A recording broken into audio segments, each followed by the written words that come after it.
Good afternoon, and welcome to another episode of Let's Talk. I'm your host, Denise Rolark Barnes, publisher of the Washington Informer.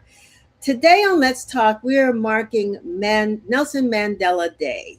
That is tomorrow. We're going to be amplifying emerging voices and unpacking national issues that are shaping our community. Before we start our program, just a few reminders to pick up this week's issue of the Washington Informer. Another issue we're proud of, and I hope that you will pick it up. It's available on newsstands. We're about maybe 600 locations throughout the DMV. So please, if you see a copy, go ahead and pick it up. As you know, it's free on newsstands. But if you can't get the printed copy, you can pull up the digital edition online by visiting our website at washingtoninformer.com. And while you're on our website, please consider becoming a subscriber by clicking the link on the website. Also, follow us on our social media platforms, Facebook, IG, TikTok, LinkedIn, and YouTube. You can also subscribe to our YouTube channel at Washington Informer TV. And while watching this broadcast, please share it with a friend. This week we pause to recognize July 18th, Nelson Mandela Day. It is a moment to reflect on the South African leader's legacy of justice, reconciliation, and the belief that change is possible, even when the road is long and the odds are high. To help us mark this day in a meaningful way, we welcome now former South African Ambassador Reuben Brigety and our international reporter, Maya Trujillo. It's my pleasure to bring them both on. Nice to meet you, Ambassador. Thank you for joining us. And Maya, good to see you. Take it away. All right, thank you, Ambassador Brigety. Again, thank you for joining us. We appreciate your time. So, you bring a perspective, as I understand, that has been shaped by many years of public service and global engagement. So, do you mind just starting off by telling us a little bit about yourself and about your service in South Africa? Sure. Well, first, it's a pleasure to be with you. My name is Reuben Brigety. I served as the U.S. Ambassador to the Republic of South Africa, based in Pretoria, South Africa, from August of 2022 until January 2025. I was President Biden's personal representative to the Republic of South Africa. I previously had served as the U.S. Ambassador to the African Union from 2013 to 2015 under President Obama, and I've had a number of other Africa-focused engagements, both in U.S. government and academia as well. Wonderful, thank you. So then, what does Mandela Day and Nelson Mandela's legacy mean in today's world? Well, first of all, it's worth obviously just knowing some basics about Nelson Mandela, or Madiba, as he was affectionately known. He was born in July 18th, 1918, in the Eastern Cape province of South Africa. He is a Xhosa, one of the major tribes in South Africa. He joined the African National Congress and was one of the most important activists and actors for the ANC in the liberation struggle. He was part of the famous Rivonia trials, in which he was tried essentially for treason for his activities, and with many others, instead of being given a death sentence, which the apartheid government felt would turn him to a martyr, he was given essentially a life sentence and was sent to to Robben Island, which is an island off the coast of Cape Town, where he was in prison for some 24 years. And what is remarkable about Mandela is not only in terms of his level of perseverance while he was in prison with many of his other colleagues on Robben Island for many decades, but crucially, as the apartheid struggle continued, and when he was released from prison, he emerged in a spirit of reconciliation rather than one of revenge. And that was one of the things that helped to set South Africa on the path of full multi-party democracy, and what for sure is one of the greatest human rights struggles in all of human history. So then, Mandela was a prime figure in leading through political division. What leadership lessons from him feel most urgent in today's world? There are a couple. One of the things that Mandela was famous for saying is that it is impossible until it is done, meaning that it may seem absolutely impossible to achieve a particular objective for peace, for reconciliation, for justice, for equality, but one has to continue to work for it. And as you continue to work and you actually are able to achieve a better outcome for all of a community, all of humanity, then you know that can be done. And one of the things that doing a hard thing teaches you is that you can do hard things. And that's why it's so important to reflect upon that legacy as our world continues to grapple with any number of challenges, from questions of hunger to war and peace to economic development, etc. One of the other lessons that I learned in South Africa is there's this beautiful phrase that South Africans use, and it goes, "Let us work to find each other." And what is meant by that is when you have people that disagree, let us agree to agree on the things on which we can agree, and then use the basis of that agreement in order to build our respective muscle memory and our levels of trust to be able to address those issues on which we may be further apart, but on which agreement may be possible. And I think these are both foundational lessons that apply to all of us in the modern world. Beautifully put. So then, looking at South Africa specifically, considering recent events such as Ambassador Bozel's criticism of affirmative action laws or the wave of anti-immigration protests that have been there happening there recently, why is the spirit of Mandela Day and its namesake especially critical there? Well, as it relates certainly to many of the challenges that are happening domestically in South Africa right now, and just to clue in many of your listeners who may not be following this very closely, after the end of apartheid, South Africa made clear that they stood in solidarity with all of Africa, and so they've been receiving a number of immigrants, millions of them, from not only further up in Africa, but quite frankly, even further afield from places like Pakistan that have crossed into their borders.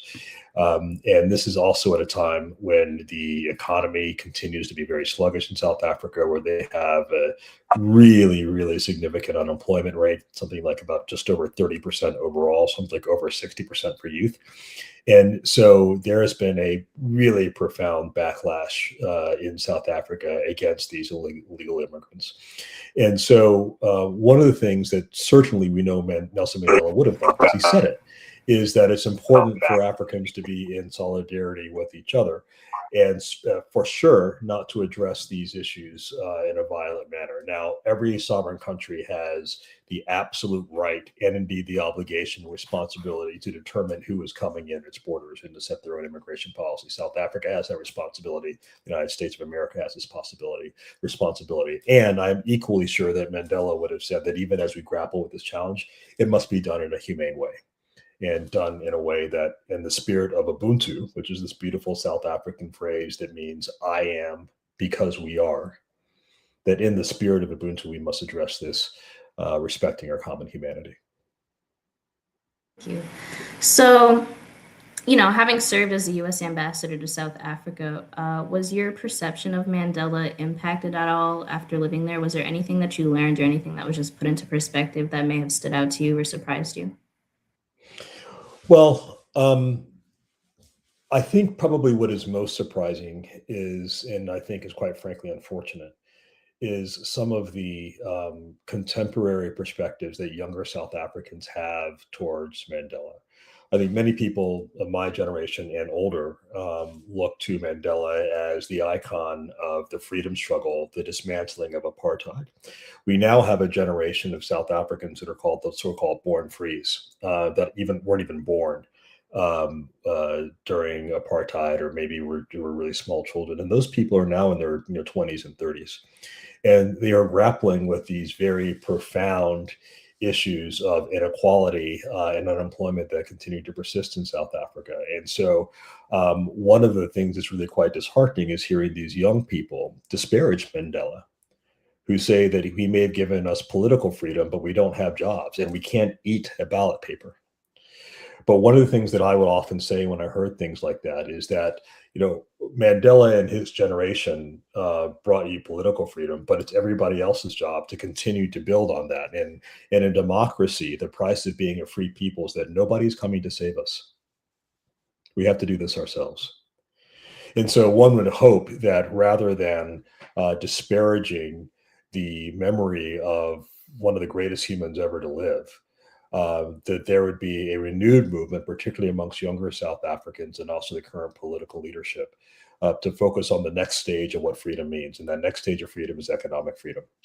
In an economy that works for the vast majority of South Africans, and that is actually true to the spirit of struggle that their forefathers went through. So what do you think the first step to really making that economic freedom possible is?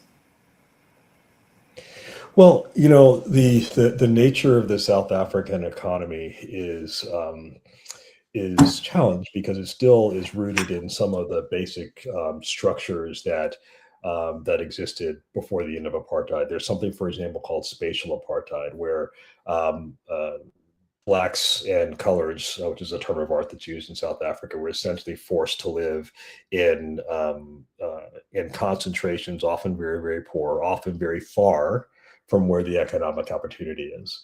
And so that spatial apartheid, even 30 plus years after the end of apartheid, has actually been really difficult to break. So there are still, massive townships that surround major cities like Johannesburg and Cape Town, where vast majorities of people of color, Blacks and coloreds, live that are actually really far from the economic activity. And so a large part of what has to happen is to work through economic incentives, through tax incentives, through the engagement of businesses, to actually figure out how you actually move economic activity closer to where people live, so that they can actually participate in that engagement.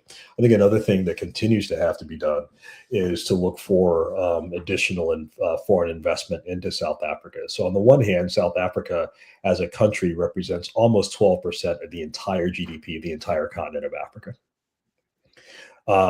But two things are simultaneously true. The first is that, as I mentioned, they have a very high unemployment rate, and it also objectively remains the most unequal society on the planet in terms of the different distance between those that are wealthy and the vast majority of those that are at the bottom.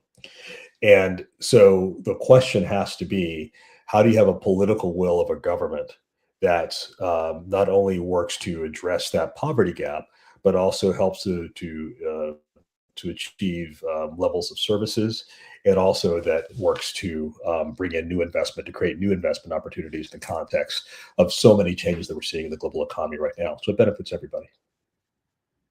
Thank you for that. And then I think my last question is just, what are some actions that our viewers can take on Mandela Day that capture the essence of what he stood for? Sure.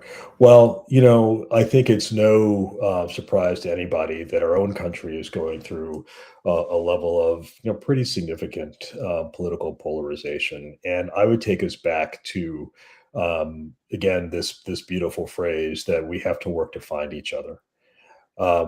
We are all Americans. There are people of good faith who are fellow citizens who see the world really quite differently, on the basis of where we live, on the basis of whatever our religious or other cultural background may be.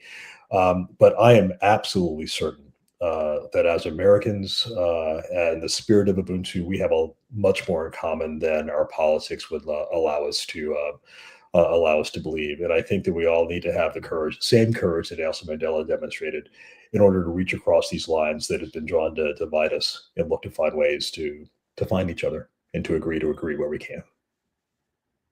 Well, thank you so much for that. And thank you so much for your time. Thank you for being with us. We really appreciate your insights. I hope you have a good, wonderful rest of your day. Denise, back to you. Thank you.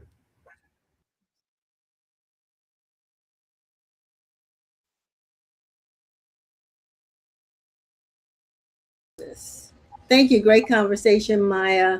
And I had a couple of questions for Ambassador Brigety myself. I was curious about, and maybe you did ask, what the embassy on Massachusetts Avenue if he had any knowledge if they're doing any events here in DC on tomorrow on Nelson Mandela Day. I'm glad we took some time to honor him. And I have to say, I did have the opportunity to visit Robben Island in South Africa and to speak to some of the prisoners who were held there during, I mean, they do tours now of Robben Island. So they were there when Mandela was there. And, you know, it's just fascinating out of all that he went through on behalf of the country and was able to come out, become president of the United States, president of South Africa. But yet, as the ambassador said, you know, young people don't really value his leadership.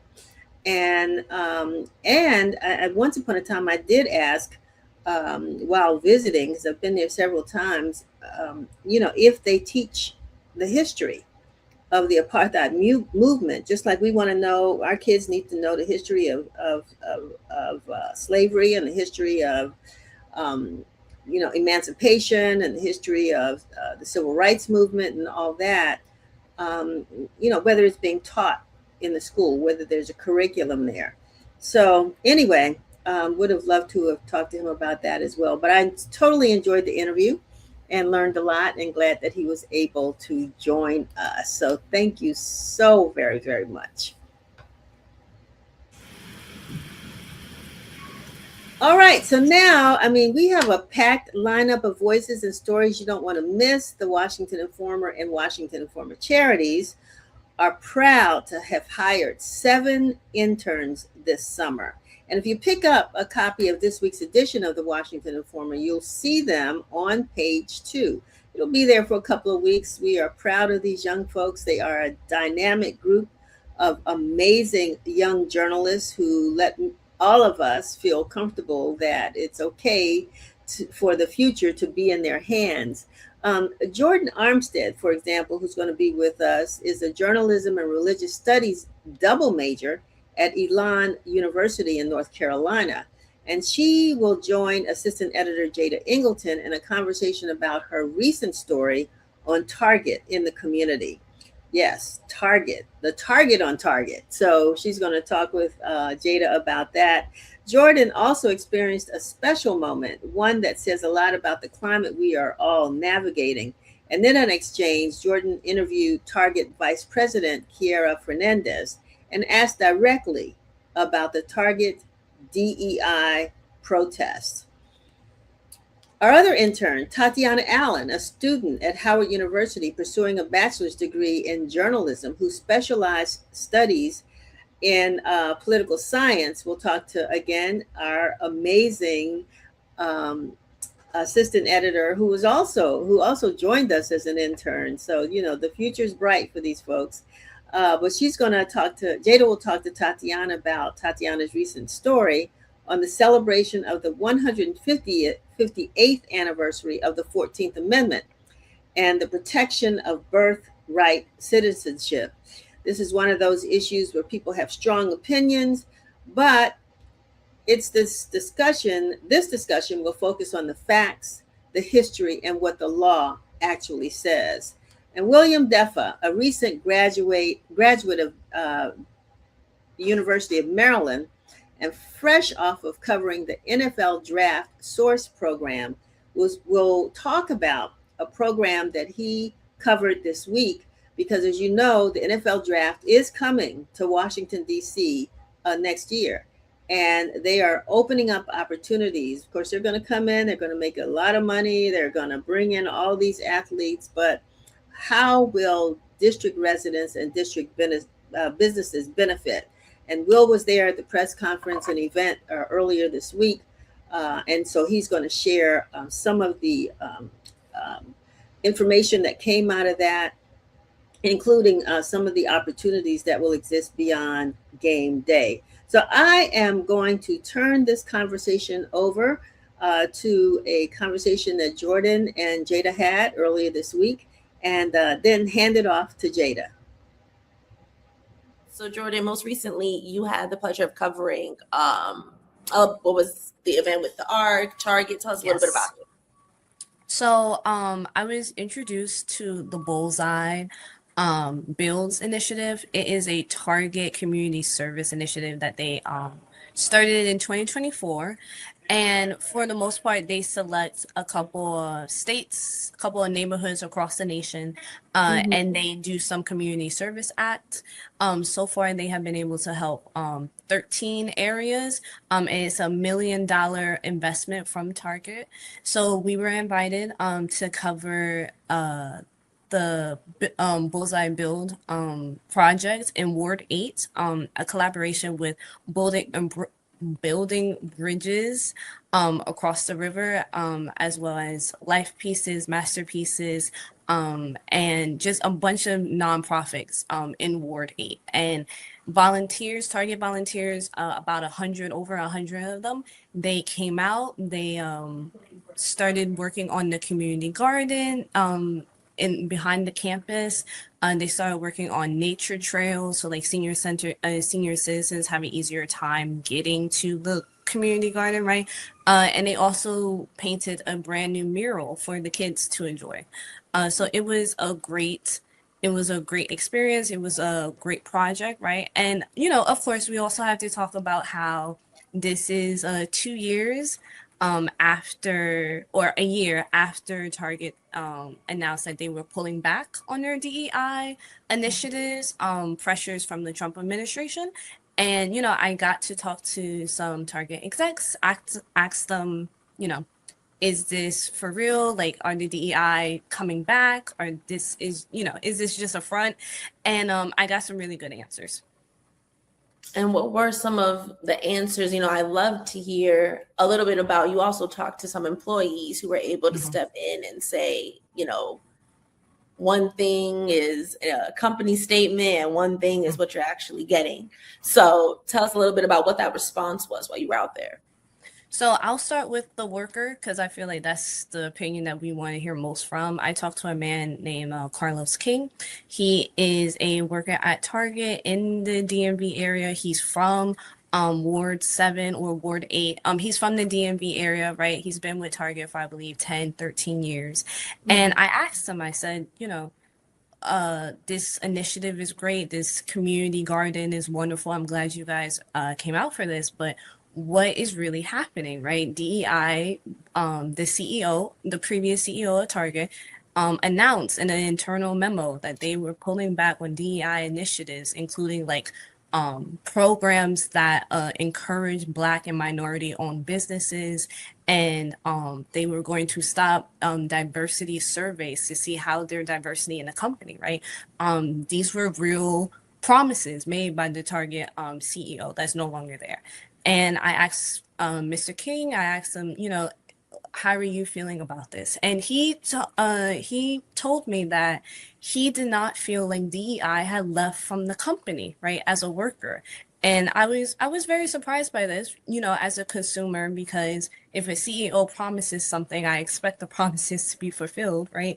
But yeah, but Mr. King said that as a worker, he did not feel like DEI ever left the company. He felt that with the Bullseye Builds initiative and with other community service acts from Target, that they never left the community, right? They never stopped serving the community. And he said that one statement from one CEO should not define the company. And I thought that was important. Powerful. And what about the Target exec that you spoke to? Did they have a similar take? Yes. So I talked to Kira Fernandez. She is currently the president of the Target Foundation. I asked her the same question of whether or not, DEI was coming back. And she held up the statement that DEI had never left. She said that a lot of consumers, a lot of people, they don't understand, or they may not understand at the time how businesses shifts, how missions of businesses shift.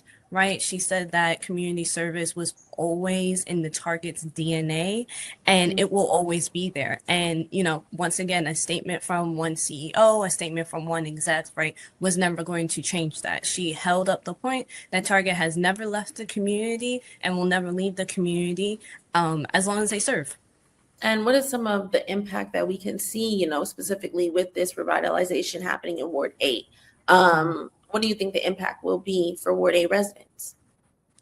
Well, you know, the campus that they were working on, it houses two private free tuition schools, right?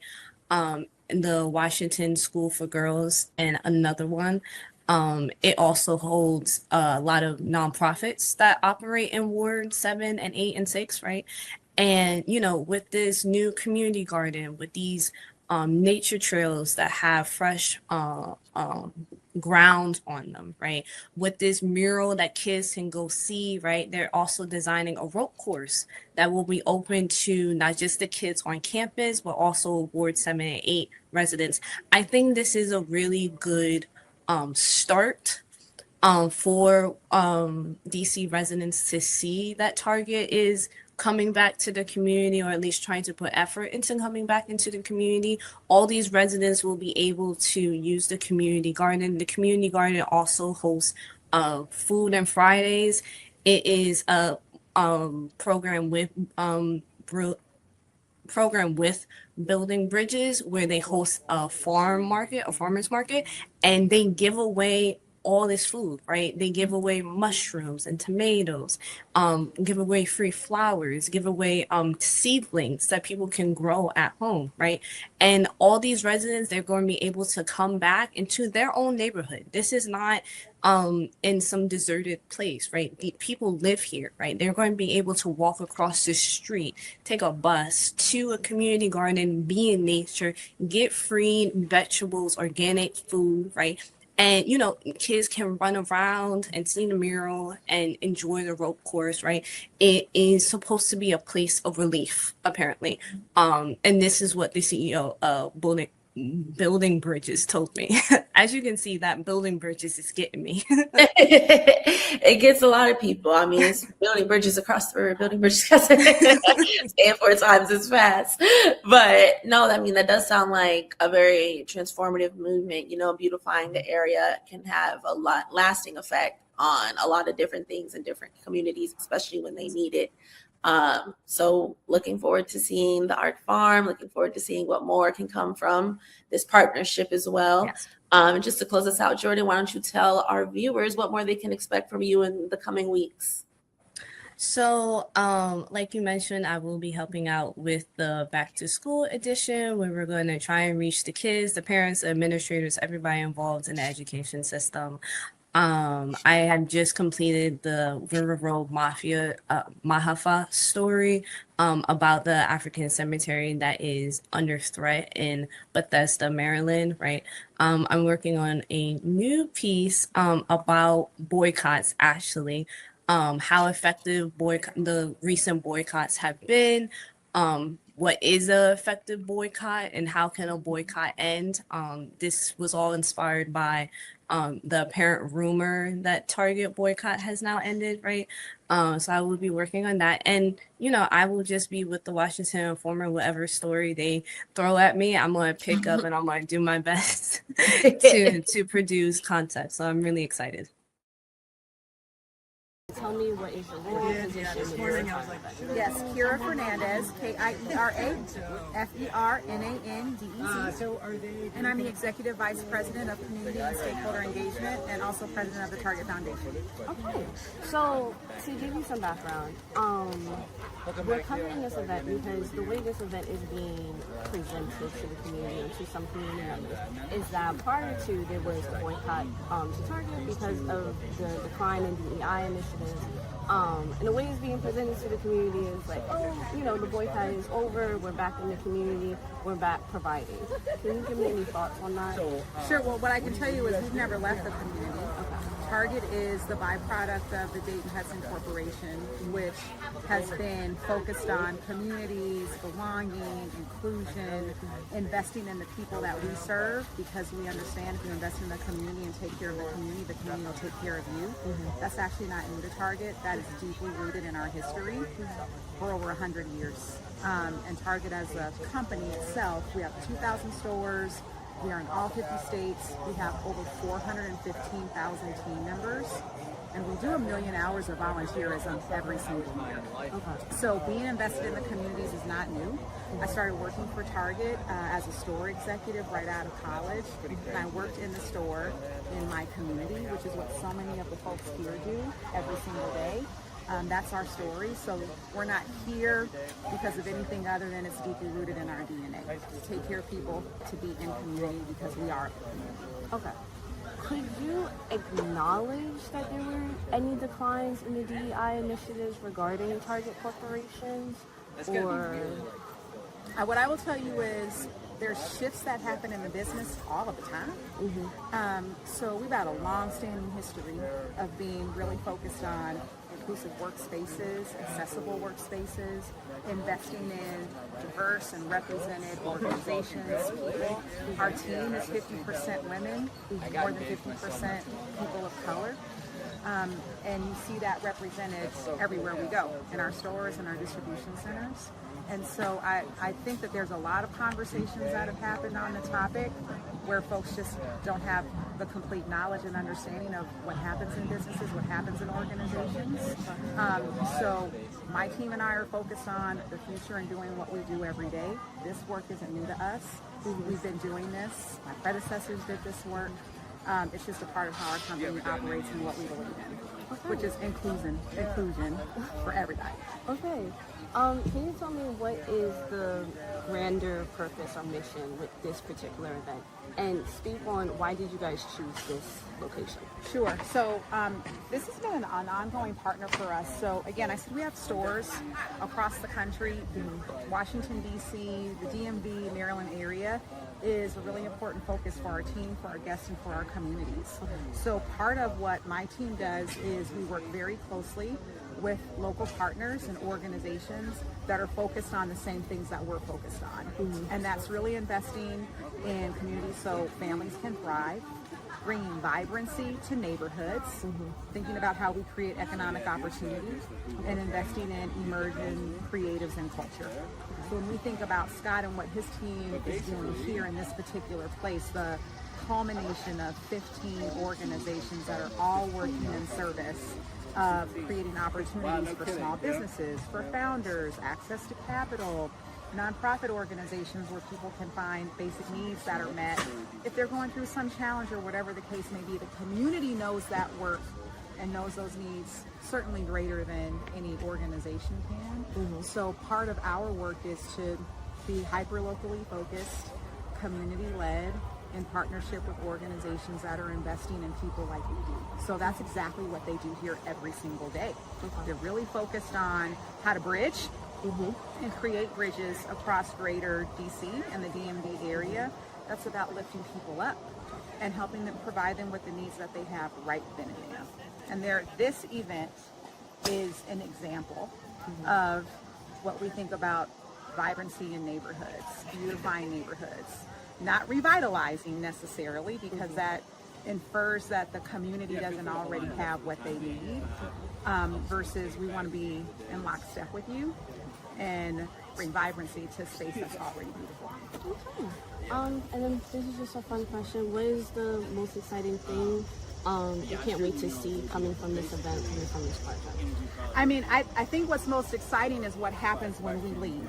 Okay. And that is the community has a space that has had some transformation in it, where then the people that live here every day are able to come in, be in the garden, walk the path, see that there's been refreshment to the paint. Kids can come here, that it's a space that we left the space better than we found it. That's what's most exciting. So I won't get to see the results of that next week or tomorrow, but the community will, and that's why we're here. Thank you so much. And once again, that was Jordan Armstead speaking with Kiera Fernandez, an executive at Target, while covering one of the most recent projects that you can actually enjoy at the Art Farm in Southeast DC.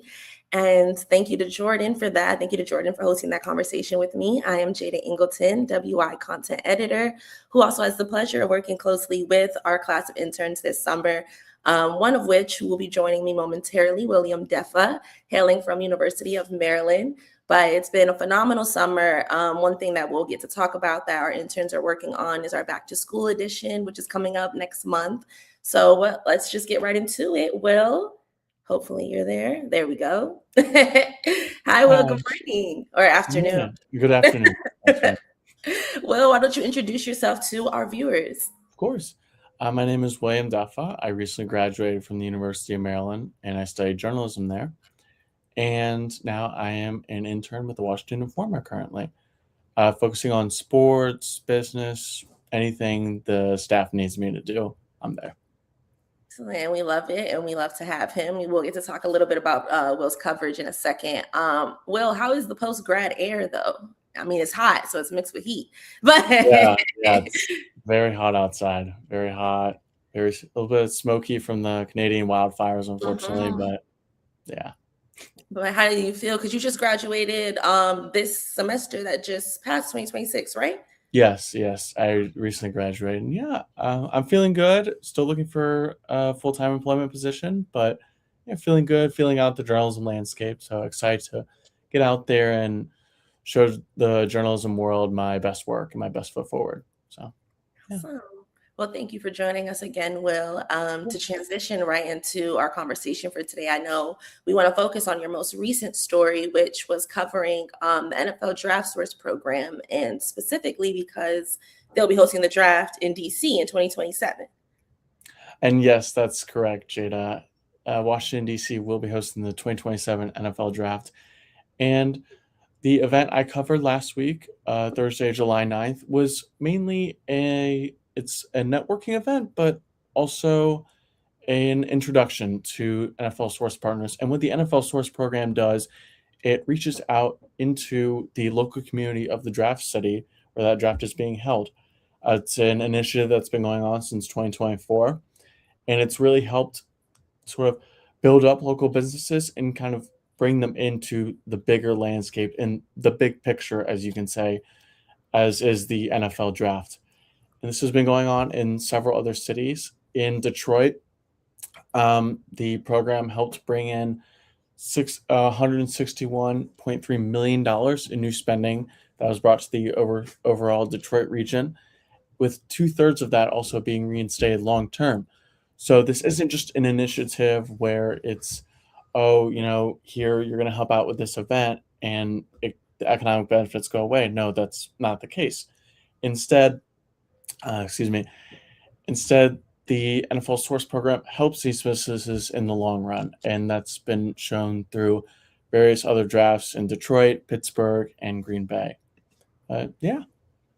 Awesome. And for someone like me who doesn't too much do sports, can you tell me just like a little bit about you mentioned the impact, a little bit of what this will look like. So even outside of draft day, the month, the days leading up to it, how will this shape the district landscape, this program? This will shape the district landscape in a variety of ways, I will say. Not only are there going to be 1 million+ fans gathered on the National Mall come the end of April, it will also bolster local businesses that have also participated in the event. And keep in mind, when a lot of people think of businesses coming to help out the draft, they're thinking concessions, they're thinking fan zones. No, that's not the case. It's anything from security, from graphic design to merchandise. It's the whole 9 yards, I guess you could say. So, and what the NFL is looking for is businesses that have a good stable footprint in the community, and they want to continue to uplift that, not only obviously just through the draft, but through post-draft, I guess you could say. For sure. And are there specific, I know the type of business may not be necessarily restricted, but is there requirements, limitations for anyone who might be interested in seeing if their business can get involved? From what I learned, it is mainly an application process. So what a lot of businesses do is there's an application portal. So you simply just apply on the portal, and the NFL pretty much picks and chooses what businesses participate in the NFL draft source program. Gosh. Okay, awesome. So in this, was there anything that surprised you working on this story? I mean, I know you yourself are already into sports just regularly. So it's like, is there anything that you yourself learned new in this process? Yes, I will say I was surprised by the mass amount of the local businesses that are participating. I was able to talk to quite a few of the local businesses, and they honestly could not be happier. They were through the moon and what this would mean for their business, and even businesses who had previously worked for the Commanders at Northwest Stadium. Even they said that this is a totally new ball game. And another thing that surprised me is that it doubled. And I said this previously. It doubled as a networking event and a panel discussion, and just an overall kind of getting these local businesses accustomed and used to talking with the NFL, working with the NFL, and it was a really nice gathering. And yeah, that's what surprised me the most, I'd say. So. Awesome. So anything milestones between now? Do they have the exact date for the 2027 draft? Yes, it's going from April 29th to May 1st, 2027. Okay. All right. And so are there any milestones? I mean, well, let me start with this, particularly as it pertains to our Commanders. What are some of the trending topics of the NFL draft? From what I have seen, what I have read, there's a lot of good prospects coming up through this year's draft, potentially. A lot of good quarterback prospects from big schools such as Ohio State, Indiana, UCLA. Lots of good quarterback prospects. And obviously, I know here in the district, we don't need any quarterback. So we got Jane Daniels. But yeah, so that's what I've seen recently. Awesome. So what about milestones? Is there anything big when it comes to the source program, or even just things coming up? Because I know one of the organizations involved in this are like EventsDC and things like that. So are there any things coming up between now and 2027? From what I've seen, what I've talked to, I didn't really hear much about major milestones from the people I talked to. I think it's more of just this was also a big milestone, kind of getting everyone introduced to each other. So I think from that, it's just kind of going to be a continued collaborative effort heading into the draft.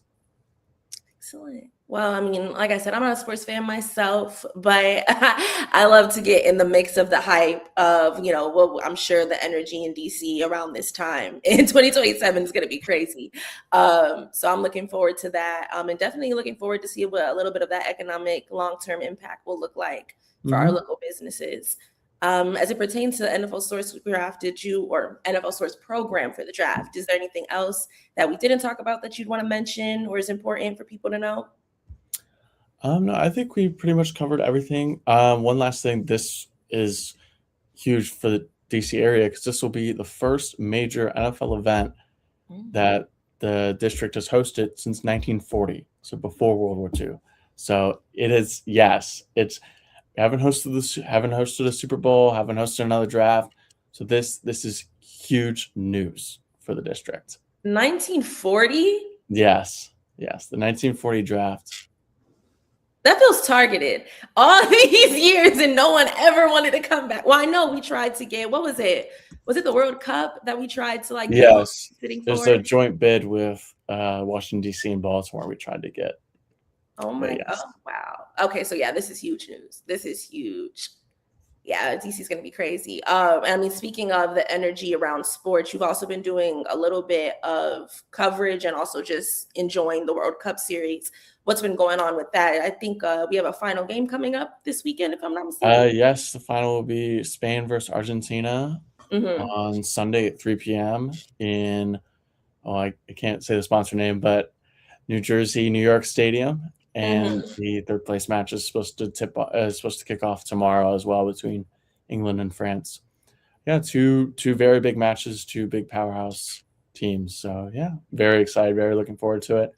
And I will also be providing coverage of the DC Open, a tennis tournament, as a part of the ATP tour, and a lot of big stars, a lot of local stars as well. Local DMV hero Francis Tiafoe will be taking center stage, along with some other great tennis players such as Ben Sheldon and Taylor Fritz as well. So yeah, lots of really good sporting events coming up within the district in the next year. So lots to look forward to. Awesome. And do you have a prediction for the soccer team winner?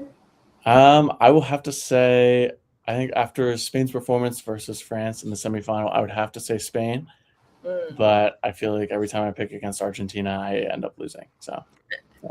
And I'm sure the fans will tell you that's how it goes. Yeah. Okay, well, that's awesome, Will. We really appreciate your sports coverage, keeping us in the loop. And where did we leave off with the U.S. team as well? So the U.S. team, they had a pretty humbling experience versus the Belgian team as they lost 4-1 in the round of 16.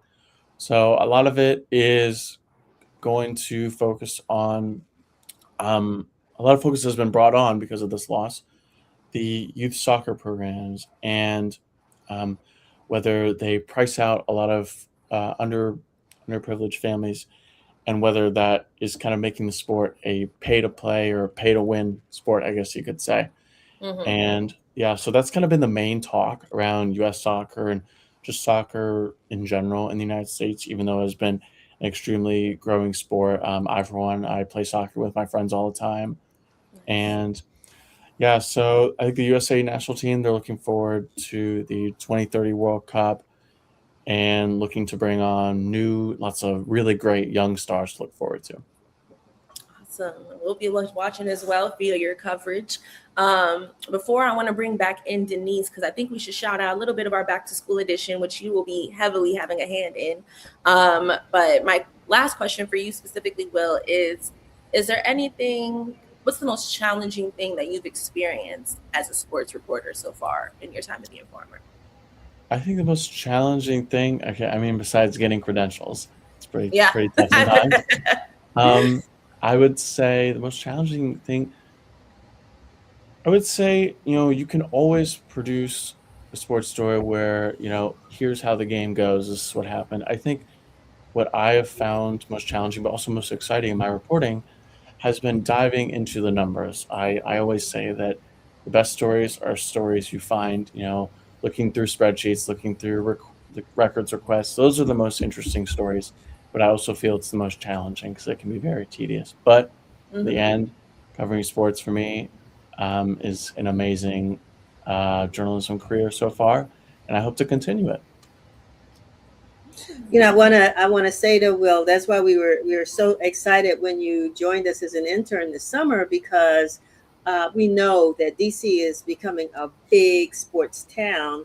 And at the same time, the daily newspaper reduced their sports staff. I mean, tremendously. Yes. I think they're bringing people back on. But how do you do that? And we're trying to grow ours, to see if we can find a way to make this a permanent position for you. But, with all that's happening in the DMV, but particularly in Washington, there's so many sports teams now. And and I wanted to ask, because I heard briefly, I don't know what you know about it, about trying to put this dome on the soccer stadium. Do you know about that? I've personally not heard about that. Yeah, I understand. I can't remember the name of the stadium, but the soccer Audi stadium. Field? Audi Field. I think I heard that they're talking about putting a dome on Audi Field. So something to look into, but there's so much happening with sports. And then as I said, which I think you might look into, we have a brand, we're, for folks who are watching, brand new over here in Southeast and Ward 8, when they revitalized or rebuilt Ballou Senior High School, they put a beautiful soccer field there that has never been used, I think, in the past 10 years for soccer. So that says something about your point about making equalizing the playing field, leveling the playing field for young kids to play soccer no matter where they live. And so I like the fact that you're trying to pursue that as a story angle. Thank you. And I hope to really get some good quotes, good information, and really open up the conversation, because I think it's a conversation that only happens once every 4 years. And I think it's a conversation that always needs to happen when it comes to youth sports. Mm-hmm. And that is a part of your coverage that I'm personally most excited about, Will. We actually have one of our other interns who can join us now, Tatiana, who can also speak to a little bit. Hi, Tatiana. She can hop in this conversation as well. One thing that Will is going to go out with a bang in his internship covering youth sports, in addition to some other stuff in our back to school edition. Tatiana, why don't you first introduce yourself to our audience, and then feel free to jump in right there. Okay. Hello, everybody. My name is Tatiana Allen. I'm a Report for America intern, working as an intern for the Washington Informer by way of Report for America. Excellent. Thank you so much. And I know we won't get a chance to delve into your most recent coverage, covering the Let's Get Free concert here in the DMV. But why don't you tell us a little bit about your experience and what stood out to you that day? What stood out to me that day was probably the twists and turns of the story. So originally it was supposed to be a march and a concert at the Supreme Court. And what happened that day, of course, was that it was raining and it was pouring. So, of course, the march never happened, but the concert got taken all the way to Arlington, Virginia, where they were having their convention. And their convention was Until Freedom Rings. And so the concert Let's Get Free was pretty much a chance for the attendees to kind of let go and still remember that even in the moments of mobilizing themselves for change, there's still moments to relax and rest and remind themselves that they are valued and they can feel safe in these spaces. And what are the specific dangers that we're seeing right now, Tatiana, as it pertains to the 14th Amendment? What is the concern?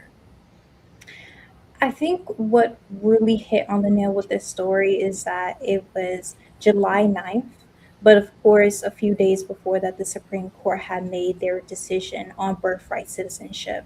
Of course, we known in the last year that the Trump administration has been utilizing attacks on the 14th Amendment as a way to kind of streamline their plans when it comes to immigration and deportations.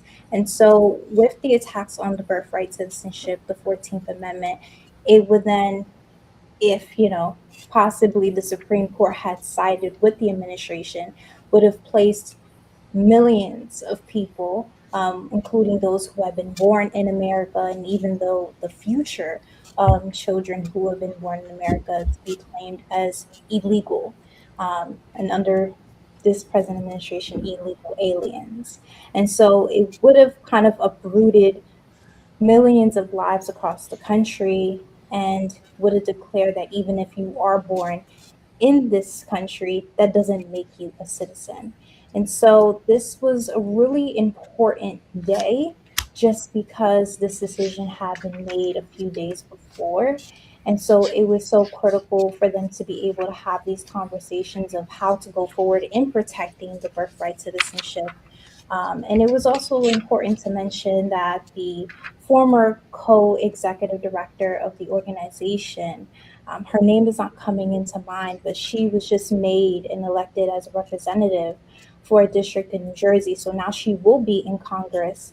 And of course, with the Democratic, I think, caucus, they have now kind of constructed a committee in defending the 14th Amendment. So this is going to be an ongoing fight and an ongoing conversation of how we kind of go about protecting birthright citizenship, as long as this administration stays on the desire to ensure who is defined as a citizen and who isn't. It's powerful, and it's just sad to see that these conversations are still relevant in 2026. DRB, did you want to jump in? I know I started asking a lot of questions. No, I mean, I'm like the guest on the show. I'm just enjoying the conversation, and I hope that those that are viewing get a chance to see that while these are students or recent graduates, I mean, they're really deeply involved in the community, the topics that are important, we think, and they think to the community, and they have, they're doing their job as journalists. And so I appreciate that and learning along the way. I mean, I don't know how much, Tatiana, you were really focused on birthright citizenship before this event and the impact that that's having. I think Maya might even be doing something as it relates to this administration's focus on, it's a little different, but on Haitians, and how a lot of people are going to be impacted by this. So, and what do you see? Just if you could analyze it a little bit, Tatiana, the impact of the administration's position. I think the impact of this administration, as I said before, I think is choosing to define a look when it comes to citizenship and who fits that look of citizenship. I think we've seen in the last year this administration change the definitions of certain things. Even when we talk about internationally, claiming white South Africans to be refugees, it brings into conversations of who are we defining in these conversations, and do they fit that look of being the American dream, right? But what's often mistaken in these conversations is that most of the people, including the Haitians who will be impacted by the TPS order being removed, thousands have made their lives in America. These are nurses. These are people who are working essential jobs within our major cities and not countries, states across the country. And so with this removal, I truly do see that we're going to see an impact economically. We're going to see an impact of a lot of essential, workers going to be taken out of their jobs. And of course, when we see the state of the countries that they're coming from, or they're originally from, they're not in the best state to build or continue the life that they want for even their offspring, their own children. So I think this is going to greatly impact the infrastructure of many industries across the country. And I think that this administration is not taking that into account, that the foundation of our economy essentially comes from immigrants. It comes from people who come here looking for a better life and often doing the jobs that most people don't want to do or don't see themselves doing. And they make a life here that helps us, educates us a little bit more on the life that they're trying to build. And they offer essentially the definition of what we're defining the American dream to be. So I think they're going to see those impacts. It sounds like you've really kind of thought this through, and that's what you're hearing, from folks that we're covering in our stories. These are the things that folks are talking about, and so I what can I say, Jada? I don't really need to be here right now, other than to shine a spotlight on these wonderful, wonderful journalists. That's who they are, and how honored we are to have. So if you're watching the show, or if you watch it later, I hope that you will just put in, whether you're watching on Facebook, Instagram, wherever you're watching, give them a shout out. And of course, I always say your support for the Washington Informer allows us to make sure that we have these internships available. But, these folks are going to be looking for permanent positions. So, well, we we're going to see what we can do. But, it's our community that supports us that allows us to support them and to grow, just to grow. So that's it for me. No, beautifully put, DRB. And just in closing, I would love to have you guys give us a little sneak peek preview. I know we're still very much in the building stages of our back to school edition in August, but for our viewers and our readers that are with us, Tatiana, William, Jordan, who you saw earlier, and Razak Diallo will be the hands on the beautiful production that's coming for back to school. So why don't you tell our audience a little bit about what they can expect from your stories and coverage? Go ahead, Will. You can start off. Okay.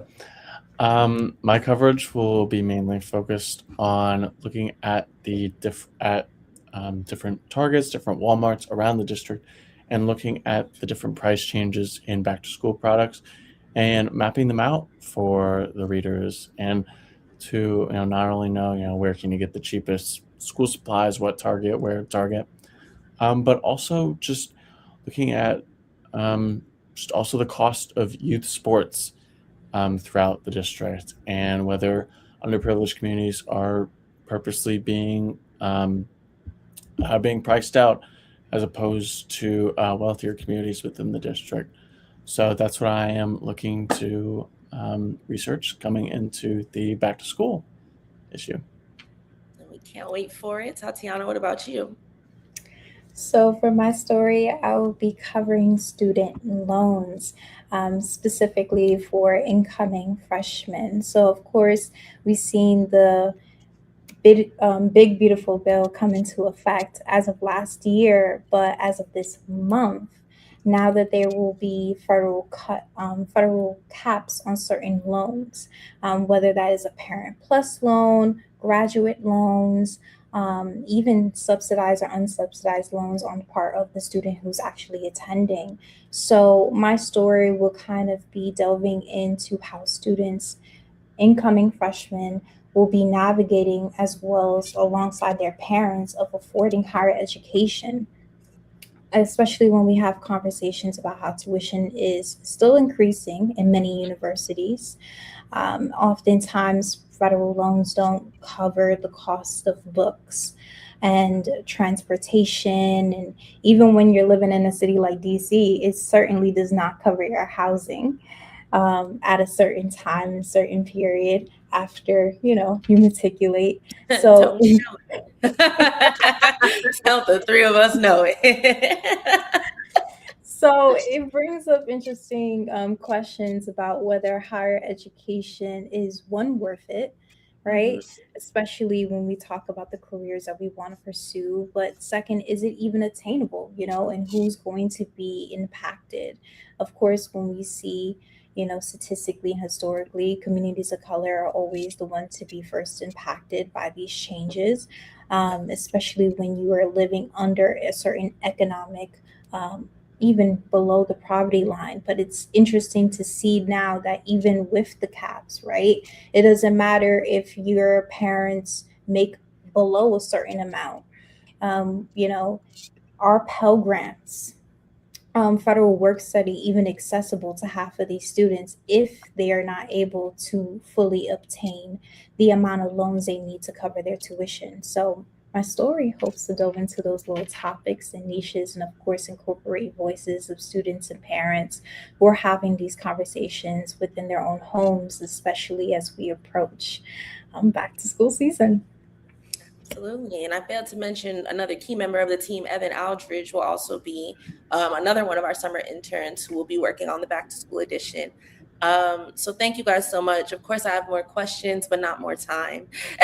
So we will wrap here, but I do just want to give my own personal shout out to you both. It's been a pleasure working with you, honestly being inspired by your coverage and your persistence as reporters these past few weeks.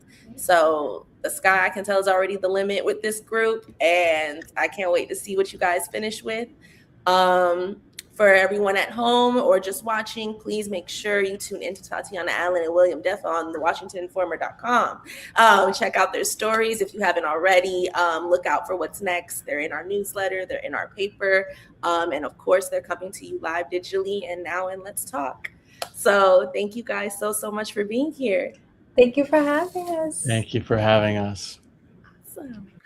Awesome. Everybody else, thank you. I guess I'm here to wrap it up. But thank you so much for joining us today. I hope you learned a lot from our pivotal conversations. Please don't let Nelson Mandela Day come and go. Rewatch the conversation, share it, and figure out how you can emulate a little bit of his principles and his impact in your day-to-day. And of course, as always, you know where you can find us on social media: X, Instagram, Facebook, YouTube. Get the content going. There's a lot more coming from the Washington Informer, and you should be the first to see it. Until our next show, this is Jada Ingleton signing off. Thank you.